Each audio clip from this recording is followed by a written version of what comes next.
तो कोई मतलब नहीं है। अच्छा इसने 5/12 दिया, इसने खुद फ्रैक्शन में दिया है, तो मैं समझ गया कि इस सवाल में फ्रैक्शन काम आने वाला है। तो कोशिश करते हैं, आपको सिखाता हूं फ्रैक्शन। जैसे इन्होंने कहा कि ए और बी मिलकर एक काम को 18 दिन में कर सकते हैं। इन्होंने कहा ए और बी मिलकर एक काम को 18 दिन में कर सकते हैं, ठीक है। अब ये कह रहा है दोनों ने मिलकर 3 दिन तक काम किया, दोनों ने मिलकर 3 दिन तक काम किया और बी बचा हुआ काम 17 दिन में पूरा करता है। तो मैं आपसे ये पूछना चाहता हूं, अगर ये दोनों, ध्यान से सुनना भाई, अगर ये दोनों 18 दिन में पूरा काम करते हैं, इस पूरे काम को ही मैंने एक माना, तो आपसे अगर मैं पूछूं कि इनका एक दिन का काम कितना होगा, तो आप कहेंगे कि जी इनका एक दिन का काम होगा 1/18, लेकिन आपने तो 3 दिन काम कराया है, तो 3 दिन का काम 3/18 यानी 1/6 काम होगा। ये बात लिख सकता हूं नहीं? अभी तो सिखाया था मैंने, कैसे सिखाया था पीछे देखो। मैंने कहा था कि अगर कोई आदमी एक काम कर रहा है 10 दिन में, तो एक दिन में कितना करेगा? 1/10। यही सेम चीज मैंने यहाँ की कि अगर कोई आदमी 18 दिन में एक काम कर रहा है, तो एक दिन में कितना करेगा? 1/18। तो 3 दिन में कितना करेगा? 3/18 यानी 1/6 काम हो चुका है। हो चुका है नहीं? मैं आपसे पूछा। अब आप मुझे बताओ काम बचा कितना है, बस ये बता दो। अगर इतना काम हो चुका है तो बचा काम कितना है? बचा काम, तो आप बोलेंगे जी बचा काम है 5/6।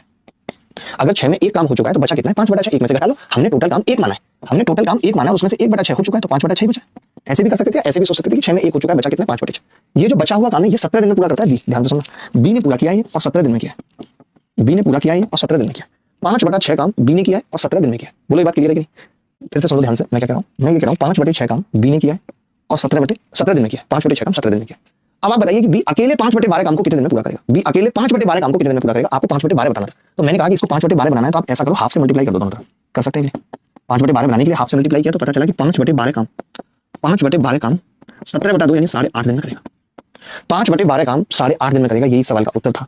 कोई एलसीएम लेने की जरूरत नहीं थी कि मैं 18 का एलसीएम सोचूं, मैं 17 का एलसीएम सोचूं, कोई मतलब नहीं था। तो ऐसे बहुत सारे सवाल पेपर में आते हैं जो एलसीएम मेथड से होंगे ही नहीं। तो हमें फ्रैक्शन भी आना चाहिए, हमें परसेंटेज भी आना चाहिए। तो मैं बस आपसे इतना पूछना चाहता हूं कि आपको डिफरेंस पता चला, हल्का हल्का एक फील आया?